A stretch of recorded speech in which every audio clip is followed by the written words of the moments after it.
कल को ओम भूर्भुवः स्वः तत्सवितुर्वरेण्यं भर्गो देवस्य धीमहि धियो यो नः प्रचोदयात्। जी प्रणाम। क्रमशः हम लोग कक्षा को आगे बढ़ाते हैं। शत्रुद्री पाठ में आज दूसरा स्लॉट देखेंगे। 11-11 के स्लॉट में हम लोग चल रहे हैं। यजुर्वेद के 16वें अध्याय 66 मंत्र पूरा का पूरा शत्रुद्री पाठ में लिया गया। 66वां मंत्र।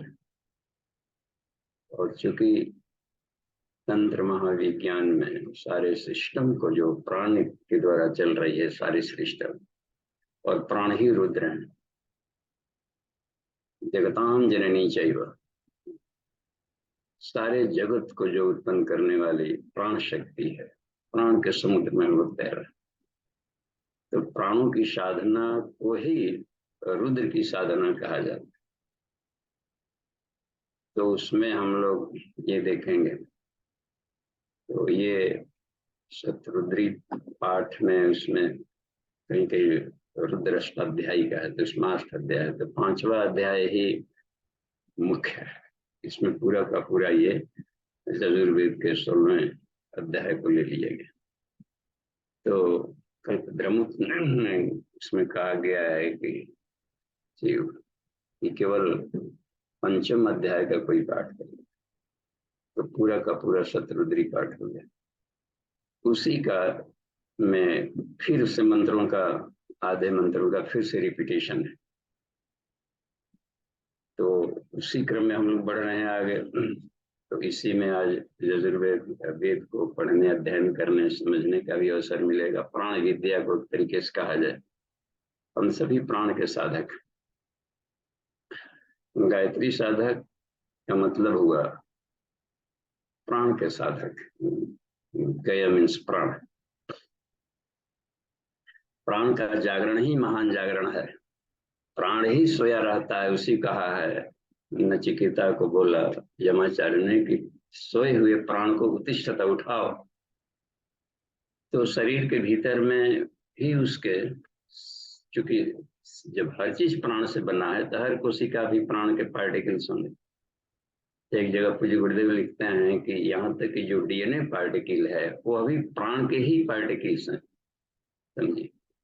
और प्राण को रिफाइंड करने का मतलब होता है कि आदमी अपने डीएनए को रिफाइंड कर डाले, ताकि उसकी आने वाली पीढ़ियां, वंश सब शानदार होती रहे। तब साधना से प्राण को ही जगाया जाता है, और प्राण जगा तो पूरा आमूलचूल परिवर्तन कर दे।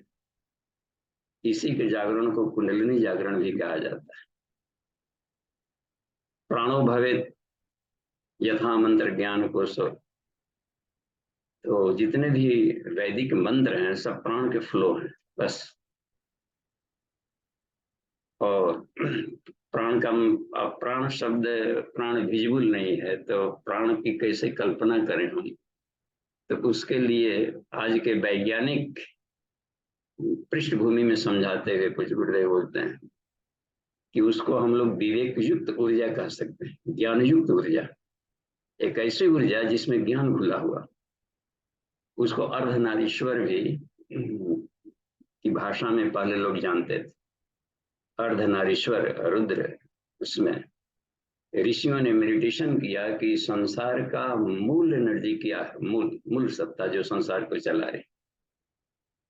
तो उन्होंने कहा कि उसमें, वाह, आश्चर्य किया उसमें कि प्राण का साक्षात्कार कर लिया। उसी को उन्होंने अर्धनारीश्वर, भगवान शिव का अर्धनारीश्वर ही हम सबका कल्याण कर रहा है।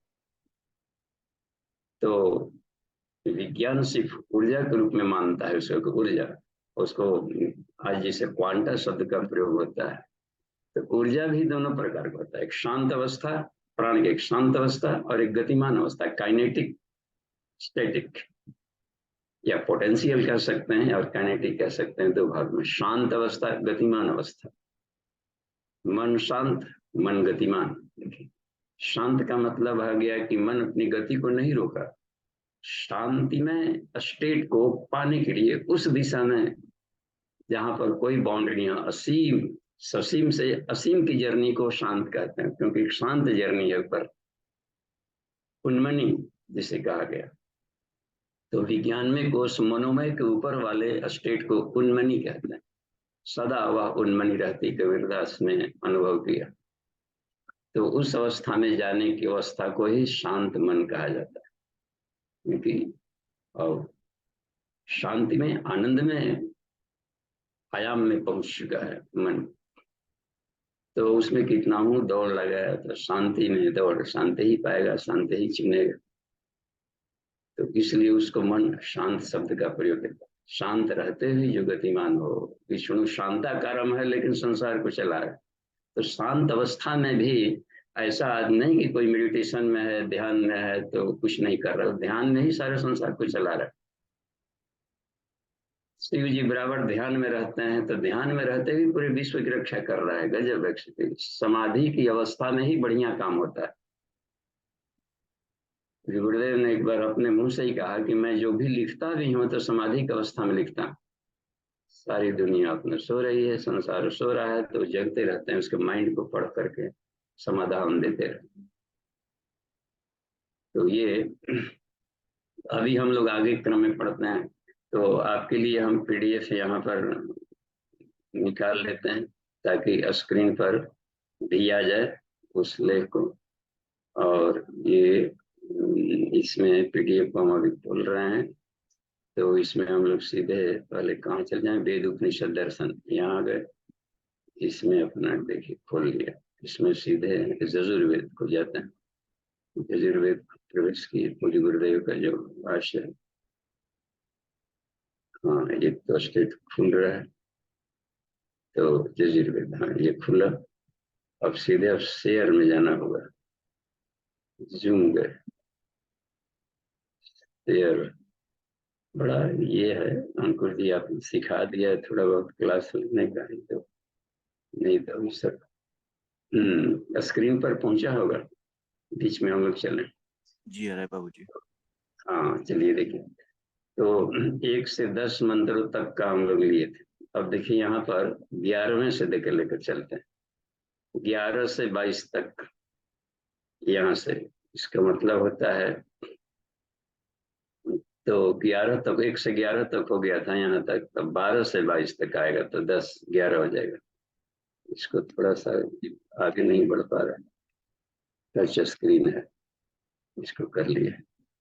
तो थोड़ा सा और बढ़ाया जा सकता है क्या, इसको 106 है, विजिबल होना चाहिए सभी लोगों के कंप्यूटर पर। अब देखिए तो विजिबल हो गया होगा बड़ा।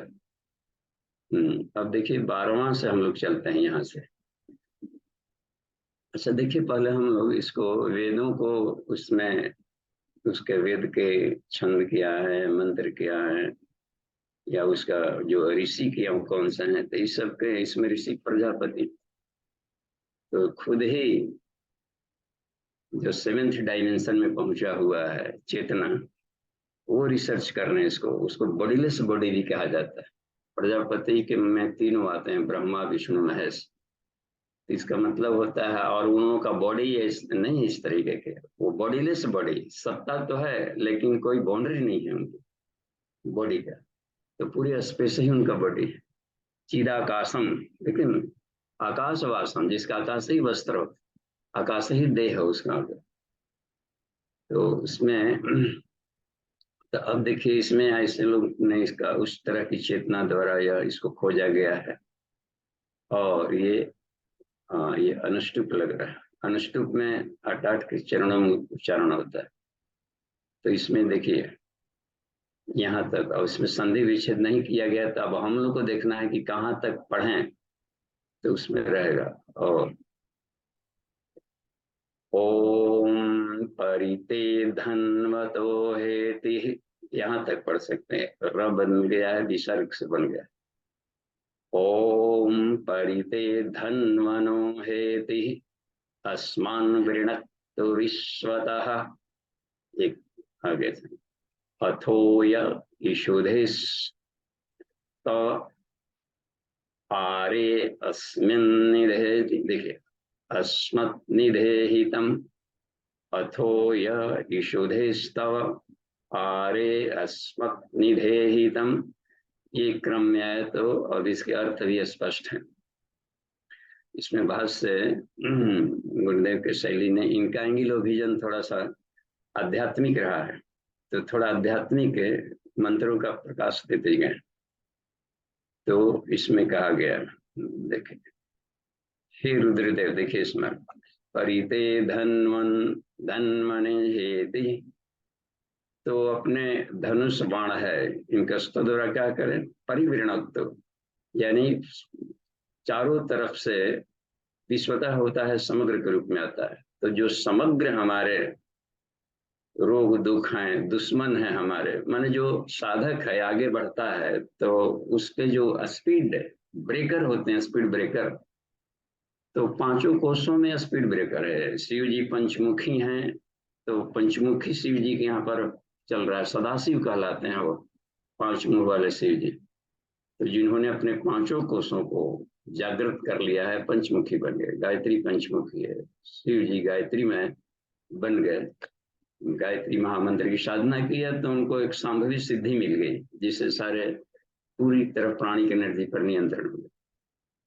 तो 10 भुजा गायत्री कहलाती है प्राण के 10 स्वरूप को, लघु और बृहद, महाप्राण लघु प्राण, लघु प्राण को उनके वाम पक्ष का दिया गया, तो महाप्राण को दाहिना पक्ष, महाप्राण यानी आत्मिकी, लघु प्राण माने भौतिकी, तो दोनों ही क्षेत्रों में जिनकी प्राणिक एनर्जी काम कर रही हो। अब यहाँ पर देखते हैं ना इसमें, तो हमारी रक्षा करें का एक मतलब हुआ कि जो साधक हैं, आगे बढ़ रहे हैं, प्राण की साधना कर रहे हैं, उनको उनको एक रक्षा कवच मिलते जाता है, इसी को कहते हैं शिवत्व का अवतरण। तो आत्म साधकों को कोई दिक्कत नहीं आती, आत्म साधना के क्रम में हम लोग जो बढ़ते जा रहे हैं, उसमें कोई दिक्कत नहीं आएगी। तो गायत्री साधना से, इसमें एक जगह लिखते हैं गुरुदेव जी कि कुंडलिनी जागरण के अनेकों तरीके हैं, गुरुओं द्वारा शोधे गए, लेकिन जो गायत्री विधि से कुंडलिनी जागरण किया जाता है, जो साधनाएं की जाती है, उसमें कोई हानि वाला प्रभाव नहीं है, सर्वथा हानि रहते। बालक भी कर सकता है कुंडलिनी जागरण, महिलाएं, बालक, स्त्री, पुरुष, वृद्ध, हर कोई, गृही हो या बैरागी व्यक्ति हो, यानी आध्यात्मिक हो या संसारी व्यक्ति हो, सब उसका लाभ ले सकते हैं, जिसको कोई दिक्कत नहीं आएगी। तो इसलिए है कि इसमें पांचों कोषों में ऊर्जा बढ़ती जाएगी, तो उसका उपयोग होते जाएगा, ऊर्जा बढ़े, उपयोग नहीं किया गया तो वही विस्फोट करता है, तो उसी को कह देते हैं कि कुंडलिनी से इनका नुकसान हो गया जागृत कर। तो इसमें विस्फोट नहीं होने का मुख्य कारण होता है कि पंच कोषों में वो ऊर्जा फैल जाती है। जैसे ही कुंडलिनी जागरण करेंगे तो हर कुंडलिनी या चक्र, जहां पर कि प्राण का जनरेटिंग पावर सिस्टम है शरीर में, रीढ़ की हड्डियों में, तो जो जनरेटिंग सिस्टम है प्राणिक एनर्जी का, पांचों प्राणों का, तो जिसे नीचे हो जाता है मूलाधार स्वादिष्ठान मिल करके एक प्राणिक एनर्जी बनाते हैं, दोनों मिलकर के एक प्राणिक एनर्जी नीचे बना लेते हैं, अपान और पूर्व का। तो यहाँ वाला यदि जगाया गया और यदि उसका फिजिकल बॉडी में यदि उसको रिफाइंड नहीं किया है, तो वहीं पर जाकर के नुकसान करता है। सेक्स एनर्जी, साधकों को देखा जाता है कि सेक्स एनर्जी बढ़ जाता है, पहले ही कुछ ठीक था, साधना करने लगा तो सेक्सुअलिटी बढ़ गई, तो ये तो और भी आफत जैसा लगने लगा, तो बढ़ गई, तो और खुश होना चाहिए, क्योंकि हमारे भीतर में एक उमंग बढ़ा, जोश बढ़ा, जुनून बढ़ा।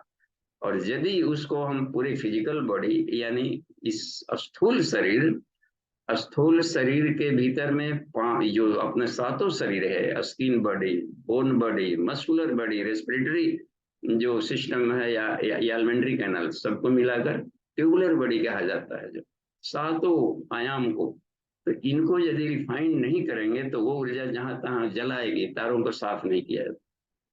तो गायत्री कुछ स्तरीय साधक को इसलिए नहीं इसमें घाटा होता है कि पहले अपने फिजिकल फिटनेस को ठीक करता है, अन्नमय कोश को पहले रिफाइंड कर लिया, तो जो भी ऊर्जा जगी इसमें और चमक बढ़ा देगा। तो ये फिजिकल देखा जाता है कि नवरात्रियों में साधना करेंगे तो प्राणिक एनर्जी जगाने का, प्राण की साधना नवरात्रियों में की जाती है। आतताई जब इसको भारत को जो अपने ये कर दिया, डिस्टर्ब कर दिया इसमें, तभी जाकर के गायत्री विद्या गुप्त लुप्त हुई, परेशान किया जाने लगा गायत्री साधकों को, जो बोल करके प्रत्यक्ष करते। इसलिए बीच बीच में विश्वामित्र जैसे ऋषि आते हैं और ये विद्या सार्वभौम है उसको फिर साधना करके प्रकट कर डालते हैं। तो हम सारे भारतीय शाक्त हैं शक्ति के पास, और मूल शक्ति है प्राण शक्ति। प्राण निकल गया सब शक्तिहीन हो गया, आंखों से प्राण निकला आंख अंधे हो गए, रहते भी नहीं दिख पाएगा। बिजली, प्राणिक एनर्जी बिजली है, सेल है, बैटरी है, और बैटरी ही खत्म तो कितना बढ़िया कंप्यूटर हो, चार्ज नहीं है, मोबाइल हो महंगा लाखों का लेते क्या फायदा, उसमें चार्ज ही नहीं है। तो हर बॉडी सेल्स के भीतर में देखिए माइटोकॉन्ड्रिया पावर हाउस बना हुआ, सारे शरीर के रोम रोम कण कण कुंडलिनी जागरण है, केवल एक चक्र का है, वो बिंदु का खाली एक जगह भंवर पैदा की। हर बॉडी सेल्स के भीतर में दबी पड़ी ऊर्जा को जगाना होता है। तो इसलिए जितने भी हमारे बॉडी है, मस्कुलर बॉडी हो या रेस्पिरेटरी बॉडी हो, हार्ट पंपिंग करना और हर बॉडी सेल में ब्लड भोजन को पहुंचाना, नर्वस सिस्टम, अब देखिए पूरा का पूरा एक नर्व बॉडी है, ब्रेन से शुरू होकर के हर कोशिका तक एक जाल गया हुआ है नर्व बॉडी, उसको क्लीन किए रहते इधर से अन्नमय कोषों के द्वारा में आसन वगैरह करके, भोजन डाइट से सब शानदार बना चुके रहते, तब कुंडलिनी जागरण करते, बिजली वाला तो और चमक बढ़ जाता। तार ठीक है, बल्ब ठीक है, सिस्टम ठीक है और वायरिंग का सारा ठीक है, तब जलाने का मजा आता है। इसलिए इसमें है, तो ये कहते हैं यहाँ पर कि हमारी ये लेकर के तब परिवर्णत्व कहलाएगा, परिवर्णत्व विश्वतः, ये सभी तरह से साधक की रक्षा होती है। तो ये प्राणिक एनर्जी का जब जागरण किया जाएगा शरीर में, रुद्र को यदि जगाया जाएगा, जब बोल दिए कि इस देहो देवालय, शरीर भगवान का मंदिर है। और देखिए सत्संकल्प पाठ में ये जो दूसरा वाला है सूत्र, कितना कमाल की बात है, शरीर को भगवान का मंदिर मानेंगे, और कम से कम इसे सावन चल रहा है, आषाढ़ सावन का महीना है ये, इसमें तो और बढ़िया है, बारिश भी हो रही है, टेम्परेचर भी कूल होने लगा है, बिल्कुल बीच में चल रहा है, और इस समय तो रुद्र की वर्षा, प्राणों की वर्षा का लाभ ले सकते थे हम लोग। तो भीतर में अपने शिवत्व को जगाने वाला ये 2 महीना बहुत कमाल का चीज हो जाता है। हर सोम शांति प्रदायनी है जिसे कहता है। तो ये इसमें है, इसमें तो परिवृणत्व विश्वतः, चारों तरफ से एक रक्षा कवच का सेल तैयार होना शुरू हो जाता है। ये हुआ जाता है आपके, तो सब ओर से हमारी रक्षा करें। धनुष बाण कहलाता है रक्षा कवच को, रक्षा कवच को धनुष बाण का। आकाश में जब उसका बड़ी ही नहीं है शिव जी का, तो अब धनुष बाण, ऐसा धनुष बाण कैसा होगा धनुष बाण? तो अपने रेडिएशन को, जैसे कॉस्मिक रेडिएशन, कॉस्मिक एनर्जी, या फिर जाकर के कॉस्मिक रेडिएशन को विश्व देवा प्रथम कहा जाता है।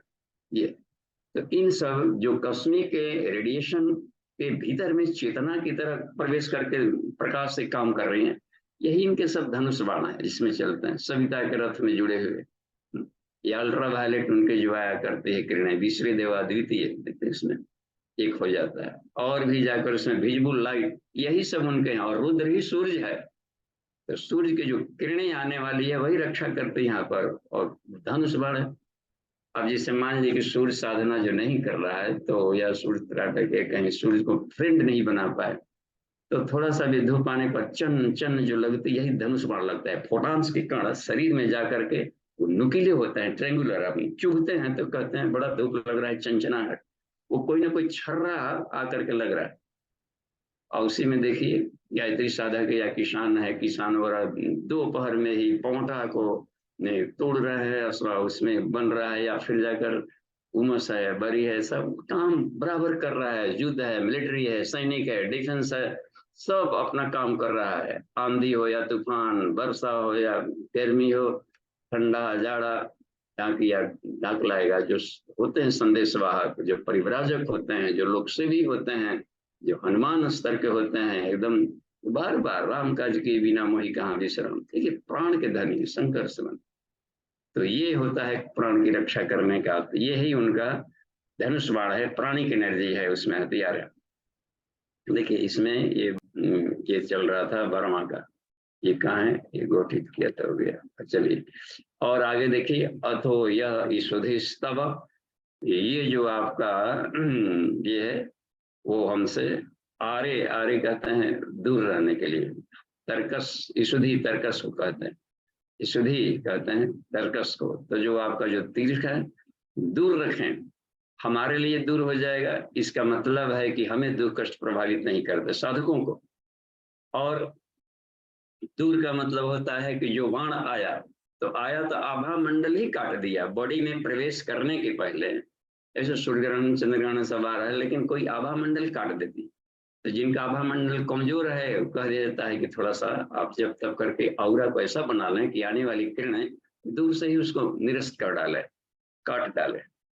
तो ये हुआ करता है कि जो जिसका कोई नहीं उसका ईश्वर होता है। ये इस वाक्य के पीछे यही सब जुड़ा हुआ है कि अब ईश्वर रक्षा करेगा प्रेरणा से, वो अपनी वो प्रकाश के रूप में हर जगह भूला हुआ है। तो प्रकाश की जो औरा है, आभा मंडल है, वो हर बॉडी का होता है।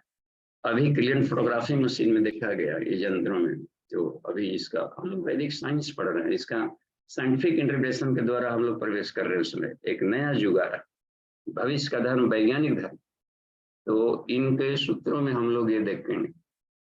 तो ये आभा मंडल औरा है, ये उसको विस्तार करने वाली है। गायत्री मंत्र आभा मंडल वर्धक मंत्र है। तो शत्रुओं के आक्रमण से बचाते रहे, ईशुधि स्तव आरे अस्मत् निधेहितम, और हमारा निरंतर हमारी रक्षा करते रहे, आक्रमण से बचाते रहे। निधेहितम अस्मत्, हम सबको, निधेहितम निरंतर उसको आप धारण करें, आक्रमण से बचाते रहे। तो आत्म साधक को बहिरंग के तरफ ध्यान, इतनी आत्म साधना प्रचंड हो जाए, ये आक्रमणकारी दुश्मन कोई भी कितने टंग खींचवा जो रहते हैं ना आगे बढ़ने वाला, बहादुरों को आगे बढ़ने से कोई नहीं रोक सकता। ये कहीं से छलांग कोशिश करता है कि सिस्टम को लेकर चलने, छलांग लगा के आगे भागते जाए। जब झंडा फहराना है वहां पर तो, और साथी छूट भी गए तो भी, एक घायल हुआ गिरा, दूसरा लेकर पताका आगे बढ़ा, ये कितना है। तो उस हालत में ये रक्षा करते, आक्रमणों से बचाते रहे।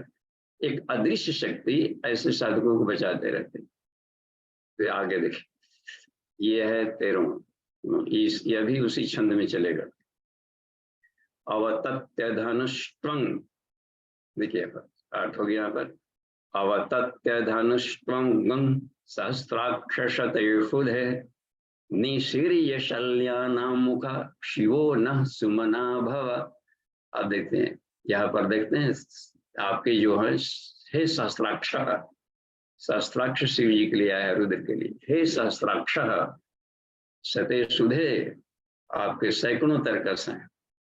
देखते हैं सहस्त्र नेत्रधारी रुद्रदेव, तो ये है सहस्त्राक्ष कहलाते हैं। पुरुष सूक्त में भी सहस्त्राक्ष शब्द पहले में आया है। सहस्त्र शीर्षा पुरुष सहस्त्राक्ष सहस्त्रपाद, तो सहस्त्राक्ष कहा जाता है, ईश्वर कहीं अंश में आता है। तो ये हे सहस्राक्ष, आपके सते सुधे, अनेकों रक्षा कवच के एक यंत्र हैं, अनेकों।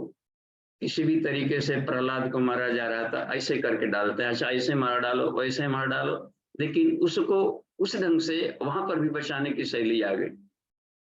इसलिए निर्भय होकर के आत्म साधना में प्रवेश करनी चाहिए।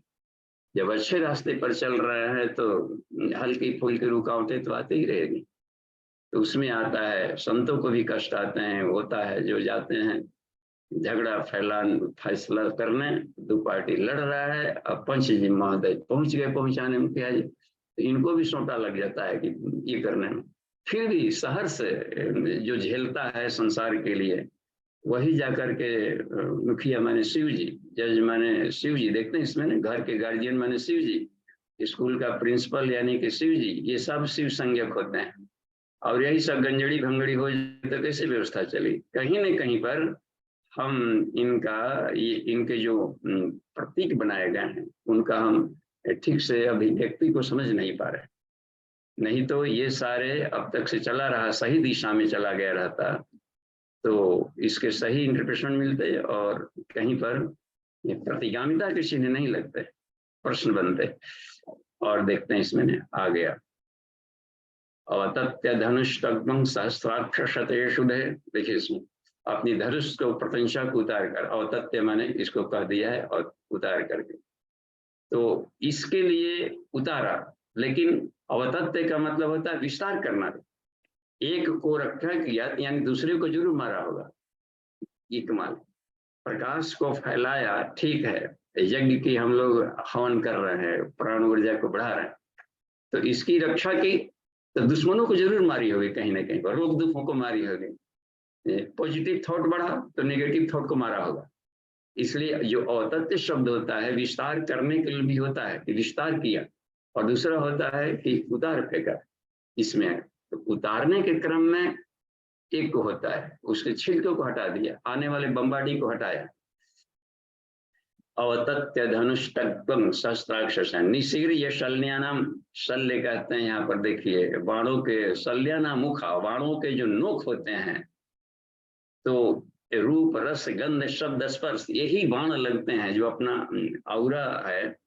तो बाणों को जिसकी चेतना निरस्त कर दे निर्वाण कहा जाता है। निर्वाण प्राप्त कर गए भगवान बुद्ध, ये महावीर स्वामी, यानी संसार से आने वाले जो बाण होते हैं, प्रहारक होते हैं, इन्होंने अपनी चेतना द्वारा अपने मेंटल स्टेट को ऐसा बना लिया था औरा को कि इनकी आभा मंडल ही काट डालती थी, किसी भी तरह का होने से।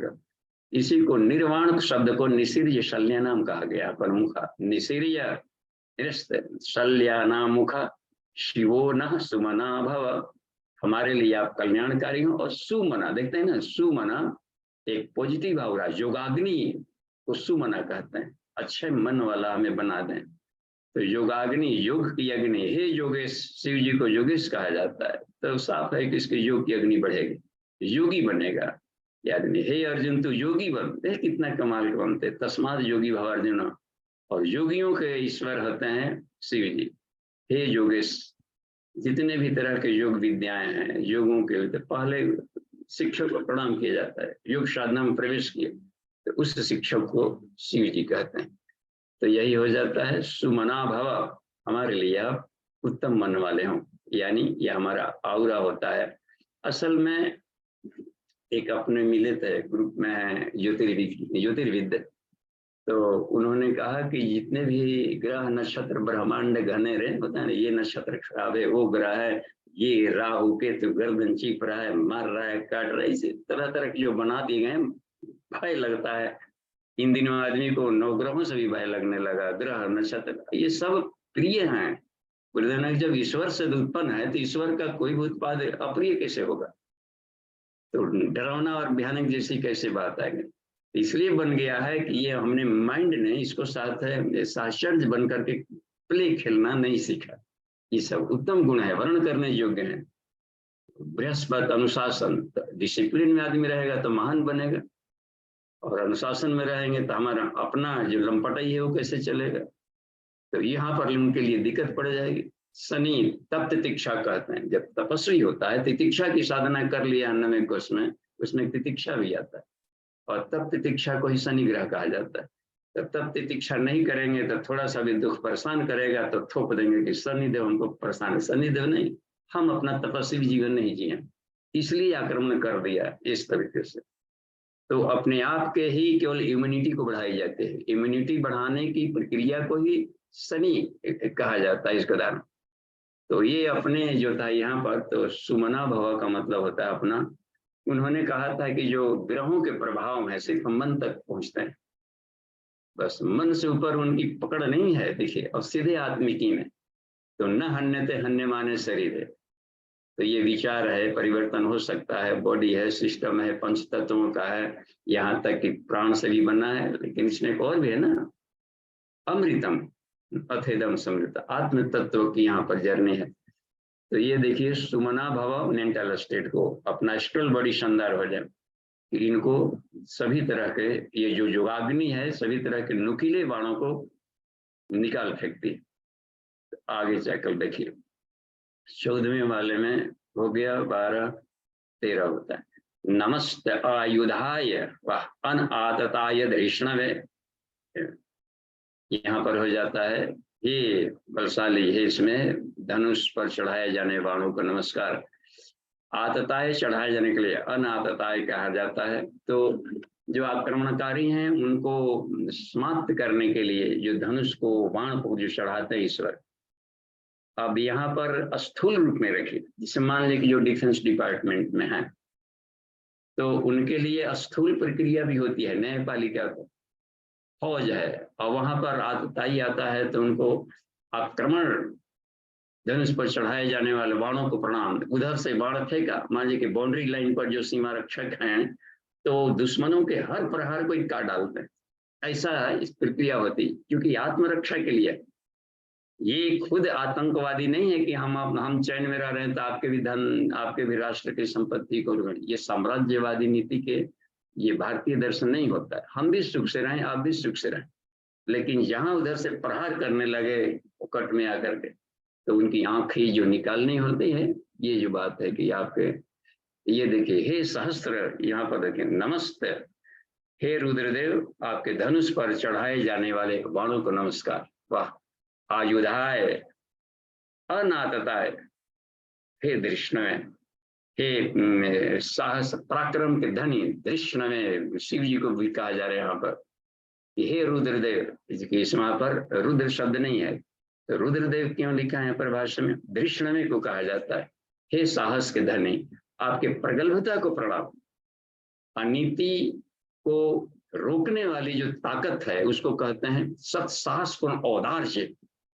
जैसे अनीति कष्ट देगा, ठीक है, अज्ञानता कष्ट दे रहा है, अज्ञानता जो, अच्छा ठीक, एक और होता है अभाव, धन के कमी से भी कष्ट होगा, ज्ञान के कमी से भी कष्ट होगा, और अनीति सताए जाने वाले बल अपनी कमी है तो भी दूसरे कष्ट देंगे। तो 3 तरह के राक्षस हमेशा आक्रमण करते हैं, ये शत्रु हैं, बाहर से भी आएंगे और भीतर से भी आते हैं ये।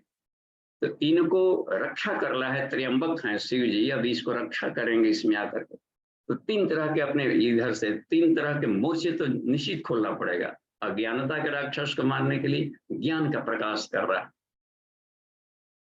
और भी देखिए अभाव को मारने के लिए समृद्धि, देखिए विष्णु ग्रंथि को जगा रहा है उसने, और आतताइयों को इनको मारने के लिए जो अनीति कर रहे हैं तो उसको मारने के लिए सत साहसपूर्ण औदार्य, एक शब्द का प्रयोग किया है प्रगोपनिषद में, सत साहसपूर्ण पर औदार्य, इसी को प्रगल्भ कहते हैं। प्रगल्भम प्रकृष्टम परिश्रम, ये जो कहा जाता है शिव जी के नाम।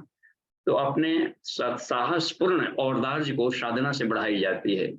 कुंडली जागरण करें या प्राण की साधना करें तो ये एक आभा मंडल विकसित होती है, उसी को कहा जाता है कि धृष्ण में, आपके हे धृष्ण में, आपको धृष्णता को ये नमस्कार है, प्रगल्भता को नमस्कार है, और धनुष पर चढ़ाए जाने वाले बाणों को नमस्कार। तो क्योंकि वो, अच्छा और देखते हैं अनादता उभाभ्याम उतते नमो, और उभाभ्याम आपके दोनों, उभाभ्याम माने दोनों, उतते नमो बाहुभ्याम तव धन्वन, आपकी दोनों भुजाओं को और धनुष को भी प्रणाम। वाह, यानी ये मान लें कि कोर्ट कचहरी में देखा भी जाता है जज साहब कि विचित्र विचित्र उलझे हुए केसों को, मुकदमों को, या जो परिस्थितियां आती हैं जटिलता, बड़े गजब तरीके से सुलझा देते हैं इसमें करने का। तो इसलिए कहा जाता है कि आपकी जो सुलझाने की शैली है, आपको न्याय देने की जो शैली है, उसको प्रणाम है, ये कमाल की। तो इसलिए हमें भी अब युग परिवर्तन करना है और महाकाल के वाहन बन करके चलना है। तो कल्कि अवतार एक बड़ी विशेषता हो गई है। अभी कल्कि, प्रज्ञा अवतार को ही कल्कि अवतार कहा जाता है। कल्कि का मतलब होता है निष्कलंक, और निष्कलंक कोई व्यक्ति नहीं हो सकता। जहां भी व्यक्तिवाची बनेगा तो उसके गुण दोषों की चर्चा शुरू हो जाए। तो कलंक रहित कोई व्यक्ति नामधारी नहीं होता है। तो कलंक रहित कौन सा है यहाँ पर? पवित्रतम सृष्टि में क्या चीज है? नहीं ज्ञानेन सदृशम पवित्रम यविद्यते, ज्ञान के समान पवित्र वस्तु कुछ भी नहीं है। और ज्ञान की शुद्धतम अवस्था को, ब्रह्म ज्ञान को ही यहाँ पर कल्कि कहा जाता है। तो प्रज्ञा अवतार को ही कल्कि अवतार कहते हैं। एक निष्कलंक है, ज्ञान के जो होता है शुद्धतम अवस्था, ऋतंभरा प्रज्ञा, वो निष्कलंक होती है। उसके अवतरण की प्रक्रिया को गायत्री चेतना का जो अवतरण है, युग परिवर्तनकारी युगांतरीय चेतना, इसी के रूप में कहा जाता है कि इसको महाकाल के अवतरण प्रक्रिया में चल पड़ी। तो इनके जो प्रज्ञा पुत्र होंगे, तो प्रज्ञा अवतार की लड़ने की शैली क्या होगी? तो तलवार चलाएगा, घोड़े पर सवार होगा। घोड़े के मतलब देखते हैं इसमें पराक्रम बन रहा है, और तलवार यहाँ पर सौजन्यता से मतलब है, इसकी तलवारबाजी गजब की होगी। स्नेह, दुलार और सुधार की प्रक्रिया, आत्मिक युद्ध वो शुरू करेगा। तो दुधारी तलवार से लड़ेगा। एक तो खुद गलती नहीं करेगा, और गलतियां करने जो आ भी रही है तो उसको सहने के लिए ताकत भी अपना बना लेगा। ठगेगा भी नहीं, ठगाएगा भी नहीं। देखिए, दुधारी तलवार हमने चलानी सीखनी होती। भोला भाला है तो इतना भोला ना हो जाए कि हर कोई ठगी लिया, चीट कर दिया, कोई इमोशनल ब्लैकमेलिंग कर दिया, कोई ऐसे चीट करके चला गया, चाहे भीतर वाला हो या फिर बाहर की प्रक्रिया। हम खुद न बने, लेकिन इनके द्वारा, चीटर्स के द्वारा ठगाएं भी मत। इतना तो ज्ञान होना ही पड़ेगा पढ़ करके कि शास्त्रों के नाम पर कोई हमें उलूल जुलूल उल्टा सीधा ना समझा डाले। वेद में लिखा, खुद स्वाध्याय करे, खुद पढ़े, खुद वेदों का अध्ययन करे, ताकि इसकी आड़ में खुद धर्म की जानकारी रखें, ताकि धर्म की आड़ में गंदगी भी नहीं डाले, खुद शिक्षक बन जाए, ताकि ये जानकारी तो मिले कि अपने को सरवाइव करने के लिए क्या हमको जाननी चाहिए। तो ये इसमें तैयारी है आपके दोनों भुजाओं को, सज्जनता और पराक्रम, ये दोनों भुजाओं को। और आपने इसके इस्तेमाल की शैली को धन्व ने कहा है। आपके आयुध को भी, धनुष के लिए भी नमस्कार है। आप कितना बढ़िया इम्प्लीमेंटेशन करते हैं। ज्ञान तो सबके पास है, हर कोई को संसार से शिकायत है इन दिनों को, हम कुछ सुधार चाहते हैं। तो गया था सुधारने और बिगाड़ करके आ गया। इसका मतलब है इसको धनुष चलाने की शैली नहीं है, वो इसमें रह गई। तो method and mode of expression पर चल रहा है सारा संसार, अभिव्यक्ति पर चल रहा है। वही मंत्र, वही सब। अभिव्यक्ति गलत हो गई तो उसके गलत उपाय, अभिव्यक्ति सही हुई, उसी मंत्रों से, उसी ज्ञान के द्वारा, उसी उपयोग कर लेगा वो। तो इस जो चलाने की शैली है, आगे चलकर देखते हैं हम लोग। धन्यवाद हो गया, 15वां जाकर देखते हैं। हाँ, ये यहाँ पर छंद बदल रहा है। देखिए यहाँ पर ये थोड़ा सा ये सब बड़ा लग रहा है छंद इसमें। मानो महांतम उत मानो अर्भकम, लगता है जगती छंद में आ गया। तो अर्भकम तक एक साथ पढ़ना होगा। मानो महांतम उत मानो अर्भकम। देखिए यहाँ पर इसमें 12 मान उक्षंतम उत मान उक्षितम। हमारी जो प्राण एनर्जी बढ़ा लिया तो उसका उपयोग कहाँ करें? एप्लीकेशन, प्राण में कोष को जागरण किया गया तो इनकी रक्षा करनी है। हम शिव जी हैं, मुखिया हैं, जज हैं, घर के गार्जियन हैं, या और भी कोई कहीं लीडर हैं, टीम लीडर हैं समाज में, तो हमें अपने प्राणिक एनर्जी को कहाँ खर्च करना है? माँ माने नहीं, न माने हम सबका, महानतम तो सीनियर्स लोगों का, देखते हैं ना, सीनियर्स सिटीजन, ये एक बात बन रही। देखिए, मानो महानतम, वरिष्ठों को थोड़ा सा इसमें आगे बढ़ा लेते हैं। ये आगे इसमें, हाँ, माँ यहाँ पर देखिए थोड़ा सा, देखिए हमारे ज्ञानी गुरुजनों को, देखिए मानो महानतम, इसमें थोड़ा स्ट्रक नहीं रहा, कहीं पर हम फ्रीज हो गया। 15 इसमें बात आ गई। चलिए ठीक है, इस पेज को यहाँ कर लेते हैं। तो ये आ गया 7, यहाँ कर लीजिए। अर्भकम, अर्भकम कहा जाता है इसमें। थोड़ा सा किसी तो कंप्यूटर फ्रीज हो जा रहा है बीच बीच में। थोड़ा स्वाध्याय आ गया, 7 आया, ये 10 आ गया, 12 आया। और देखिए यहाँ पर, हाँ ये देखिए मानो महांतम सीनियरो मान अर्भकम। बालकों, देखिए घर में भी देखिए कोई व्यक्ति मर भी जाता है तो उसकी संपत्ति का उपयोग कहाँ करनी है? राष्ट्रीय संपत्ति होगी तो उतनी संपत्ति हमें रखनी होती है। जो घर में बूढ़े हैं उनकी रक्षा के लिए अब जरूरत पड़ती है, ओल्ड एज पर्सन। तो इनके लिए कहा गया मानो महांतम मानो अर्भकम। और इन शिशुओं के लिए, बच्चों के लिए अर्भकम शब्द है। मानो उक्षंतम, युवाओं के लिए आ गया। इनकी हम रक्षा करें जो कि राष्ट्र के लिए सब कर्णधार हैं, करने वाले हैं। छोटे बच्चे को भी हमें अधिक ख्याल करना पड़ता है रखा, क्योंकि वो आज छोटे बालक हैं लेकिन कल समाज के, राष्ट्र के नागरिक बनेंगे। तो इनके लिए हमें अधिक संरक्षण की जरूरत पड़ेगी। कोमल पौधों को अधिक रक्षा करना पड़ता है, कोई जानवर हिंसक उसको चर न जाए। तो इनके लिए रक्षा करने के लिए तो जो भी हमारे न्यायपालिका भी बनती है, संविधान बनता है, तो इन लोगों को विशेष केयर करने के लिए बनता है। तो कम से कम हम गार्जियन हैं, उस फील्ड में न गए तो घर में तो इन लोगों को हम कदर करें। वृद्ध महात्म को लेकर कर रहा है, घर में बच्चे बेचारे इमोशनली होते हैं, उनको भावनात्मक शिक्षण भी करना पड़ता है। इसमें शिक्षा के साथ दीक्षा का भी ध्यान रखना होता है।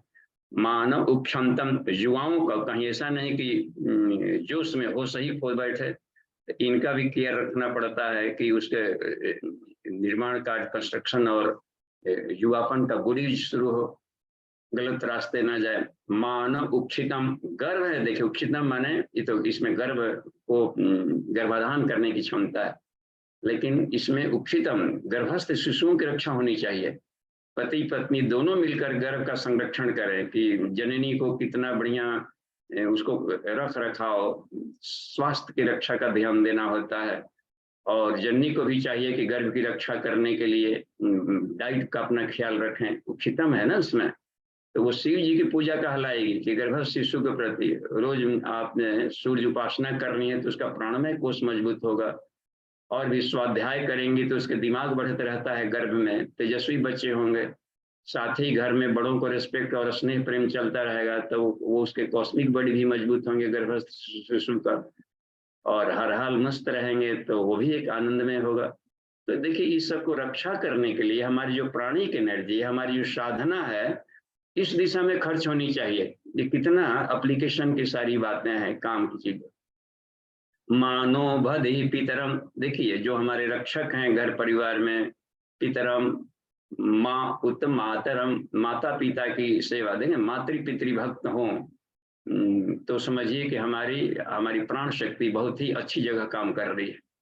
मानव प्रियास, देखिए इसमें अपने प्रिया स्त्री के लिए भी आ रहा है, और प्रियास तनो, उसके पुत्रों पौत्रों जो उनके शिशु बहुत प्यारे होते हैं, तो इनके शिशुओं की हम रक्षा करें, अपना या समाज में किसी का भी, किसी के भी बच्चे, हर बच्चों के लिए माँ उसकी माँ होती है बस, और उतना ही होगी प्यारी जितना कि कोई बहुत बड़े पढ़े लिखे समझदार के, अनपढ़ हो गंवार हो उसमें।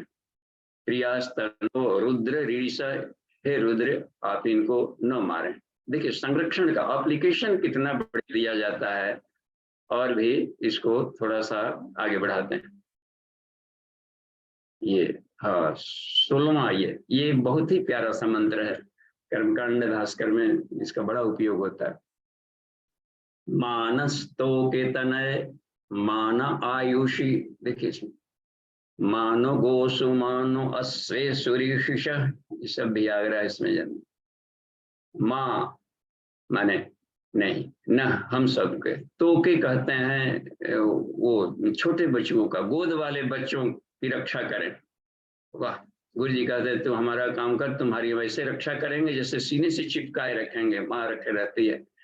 मानस तो के तनय कहा जाता है किशोर अवस्था को, गोद वाले बच्चे इससे किशोरावस्था। भाई कुमार जब भी सभ्राता, देखिए वहां पर भी दिन जनेऊ गुरुपति माता 8वीं कक्षा से ऊपर जहां भी बढ़ गए तो इनके भी शरीर में बीज उत्पादन बढ़ जाता है, तेजी से सेक्स हार्मोन्स का ग्रोथ शुरू हो जाता है सारे, चूंकि वो बॉडी डेवलपमेंट के लिए आता है, मिसयूज नहीं होना चाहिए। बॉडी डेवलपमेंट करें, बल बढ़ावे और ज्ञान बढ़ाने के लिए आता है। उस बीज का उपयोग करना चाहिए अपने IQ लेवल वगैरह बढ़ाने के लिए, EQ लेवल बढ़ाने के लिए। और आत्मिक विकास के लिए आता है संस्कार। तो इसलिए कहता है कि इनके लिए भी हम अपने प्राणों को लगा। मानव आयुषी, हम उम्र वाले जो है इस तरीके से, उन लोगों के लिए भी मानव गोसु, देखिए गाय भेड़ बकरी जो पाला जाता है घर के भीतर में, जो होते हैं गाय भैंस, इसका हम इस्तेमाल करते, मानो अश्वेश, और घोड़ों की रक्षा, घोड़ों वाहन के रूप में भी जानवर काम आते हैं। तो अश्वेशु माने केवल घोड़ा से यहाँ नहीं मतलब है, ऊंट हो गया, हाथी हो गया, तो जिसके द्वारा हम वाहन बन करके ये चलाते हैं, रथ हो गया, तांगे, टमटम। देखते हैं कृष्ण भगवान जब युद्ध चलता था बीच में तो रुक दिए थे कि आज शाम तक मारना है, वहां पर कहा कि जयद्रथ वध करना है। और तुम तो शपथ ले लेते हो ऐसे ही अलबल जोश के साथ, होश का संतुलन नहीं रहता, और घोड़े नहीं चल पा रहे हो, इसलिए रुकना पड़ेगा चाहे कुछ भी हो जाए। और रुक करके घोड़ों को सहलाना, ये सब पीठ करना, देखिए कितना ये कमाल ये सब बात होती है। तो हम अपने वाहनों को दंड न दें, कसाई की तरह उपयोग न करें उसका।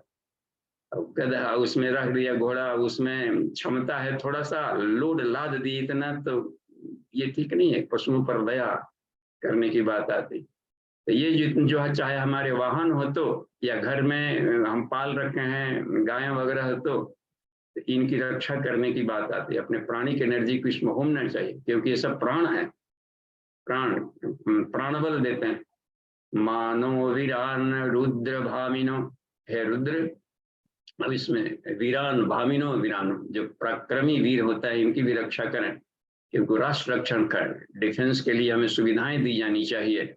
जो भी लगे हुए हैं, चाहे होमगार्ड हो तो, या डिफेंस में हो, या किसी भी मिलिट्री विंग में हो, तो इनको कह रहा है कि इनके हम संरक्षण दें, और उनको उन्हीं की रक्षा से हम लोग चैन की नींद राष्ट्र सोता है। या घर में है तो युवा, या गांव में जो ऐसे तरीके के युवा मंडली बनती हो, इनकी बधिर भविष्य मंतः सद्मित हवामह। हे सद्मित, सद्मित का मतलब होता है हे शिव जी, आप बराबर न्याय में और सत्य में स्थिर रहते हैं। वाह, तो ये है, तो अस्थित प्रज्ञावस्था को सद्मित कहेंगे। सद्मित हवामह, विभिन्न तरीके से यज्ञ प्रणाली से, साधना के द्वारा, अन्य के द्वारा और आपके सेवा के द्वारा हम आपका आवाहन करते हैं। ये कितना कमाल के सारे मंत्र है, ये पूरा का पूरा है। इसलिए शतरुद्री पाठ बहुत महत्व हो गया। यजुर्वेद का ये पूरा ही मंत्र सभी प्राण साधना के लिए हैं। तो जो प्राण साधक हैं उनको इसको पढ़ते रहना चाहिए। 17वां देखें, देखिए 11 मिनट ही रह गया है। अच्छा ठीक है, 11 मिनट में 6 मंत्रों को हम लोग देख लें, फिर प्रश्नोत्तरी में आएंगे। नमो हिरण्य बाहवे सेनान्य दिशांच पतये नमो। अब यहाँ तक एक साथ बोलना पड़ेगा, नमो तक। नमो हिरण्य बाहवे सेनान्य दिशांच पतये नमो। नमो वृक्षेभ्यो हरिकेशेभ्यः पशूनां पतये नमो। नमः खट्पिंजराय तविष्मते पथिनां पतये नमो। नमो हरिकेशाय उपवीतने पुष्टानां पतये नमः।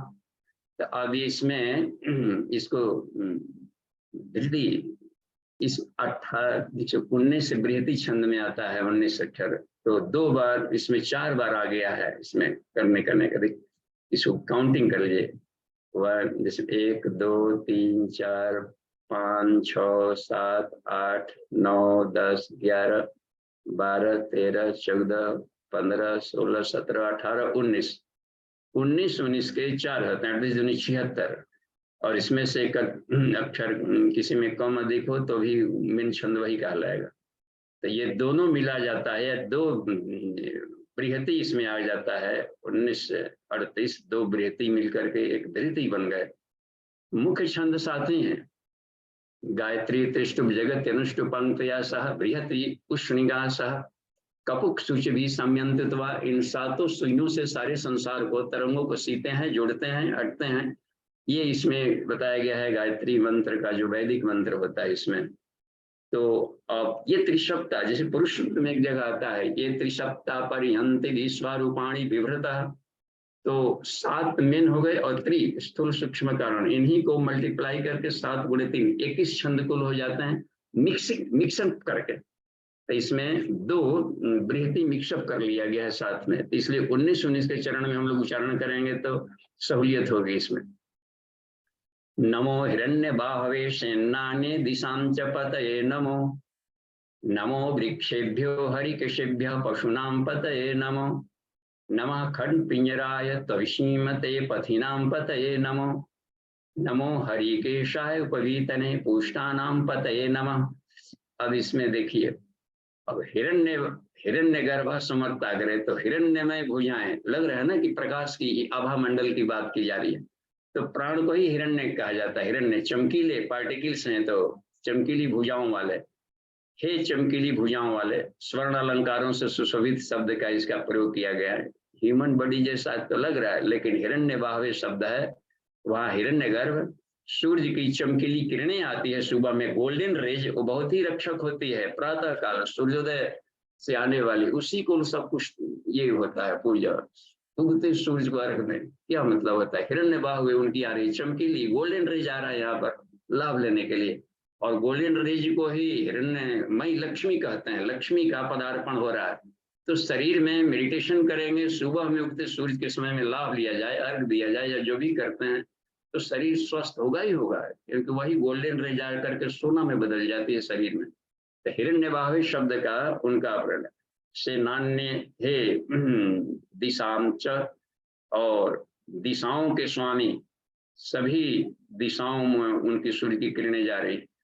तो सूर्यो वही रुद्र, देखिए यहाँ पर सूर्य के रूप में भी लिया जा रहा है रुद्र को। च पतये पतये नमः, इसमें दिशां च पतये नमो, नमो वृक्षेभ्यो, हे वृक्ष की तरह कल्याणकारी, कल वृक्ष की तरह सबकी मनोकामनाओं को पूरी करने वाले, हरिकेशेभ्य, हे हरिकेश, हरिकेश, देखिए हरिकेश नाम के भी लोग होते हैं, हरिकेश माने शिव जी, हरा केश वाले। अब किसी का बाल हरा हो तो वो कैसा लगेगा, तो हरे केश का मतलब यहाँ पर होता है सूर्य की हरणशील ऐसी किरणें जो पापों को शमन कर डालती है, हरण कर डालती है। या हरे केश माने बराबर जुआ रहने वाले, हरे रंग डाला बराबर, हमारे ऐसे जीवन था कि उसमें अपने हरी आए आप मिजाज हरा हरा हो गया। हरे केश माने नहीं कि बाल कलर डाई करके हरा घूमते थे। हरे केश का मतलब होता है पूरी प्रकृति नेचर देखिए हरी भरी हो जाए, हरे केश वाले वहां भी निकल आएंगे।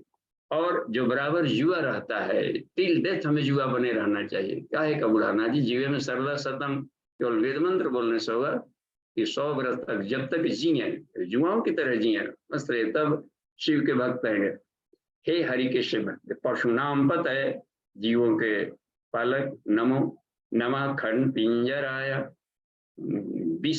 विषयों के मकड़ जाल से, जो विषयों में रहते हैं विषयों के मकड़ जाल में नहीं फंसता, खंड पिंजराय, तो विषयों के बंधन से मुक्त। तो ऋषिमते पथिनाम पतये नमो, इसमें सब बढ़िया इसमें दिया गया है, तेजस्वी उसको कहा गया, 9 अंकुरण के समान पीत वर्ण वाले।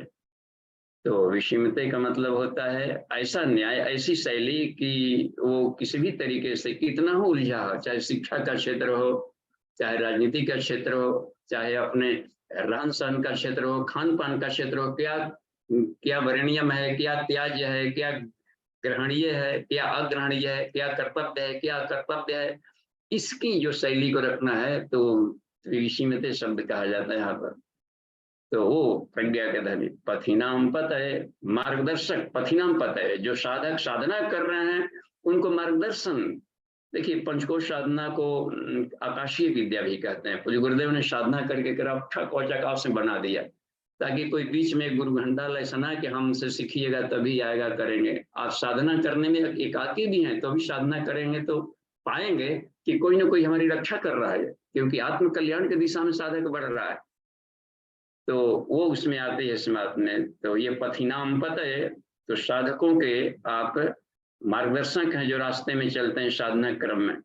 और वैसे भी जो रास्ता में चल रहा है, शिव जी को देखते हैं इसी में बुल बम जा रहे हैं, कांवड़ चढ़ाने जा रहे हैं, तो सारा सरकार तंत्र इन लोगों की रक्षा में लगी रहती है। पथिनाम पत है, तो दोनों ही अर्थों में लगता है, स्थूल अर्थ में भी वेद के जितने भी मंत्र हैं स्थूल अर्थ में भी उपयोग होते हैं, सूक्ष्म में भी, कारण अर्थों में भी होते हैं।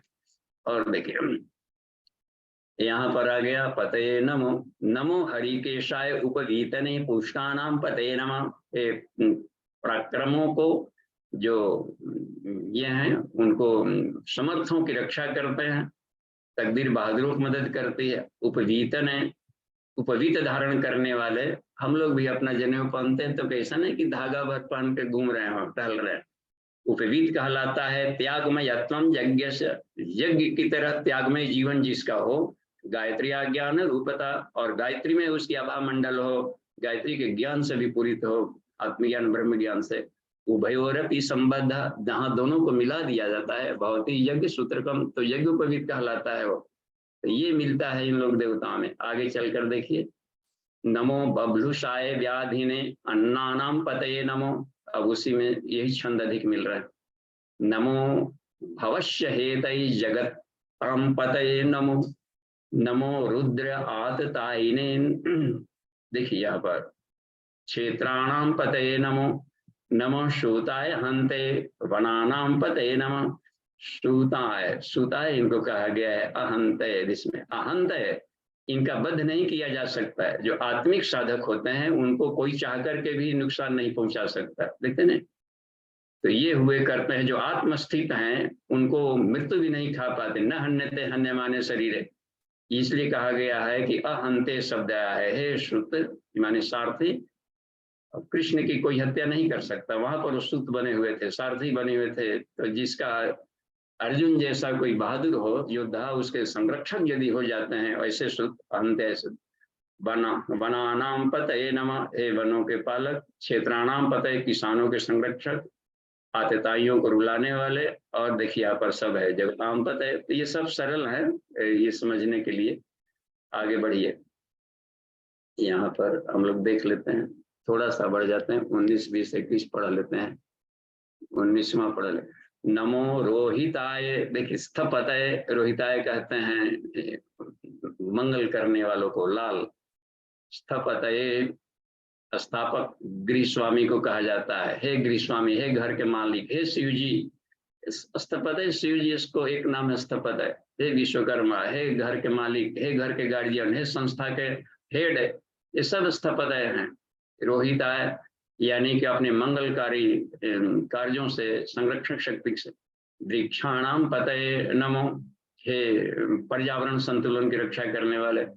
नमो नमो भुवंतये वारिवस्कृताय, देखिए इसमें भुवंतये जगत की रक्षा करने के लिए, या उसको ज्ञान के विस्तार के लिए इसमें जो बनती है। औषधीनाम पतये, औषधियों के रक्षक, बहुत बड़े वैद्य भी कहलाते हैं शिव जी। इसलिए इनको गंजा भांग चढ़ाया जाता है कि उसको साग भात की तरह, पालक की तरह न चबाते फिरे लोग गंजा भांग को।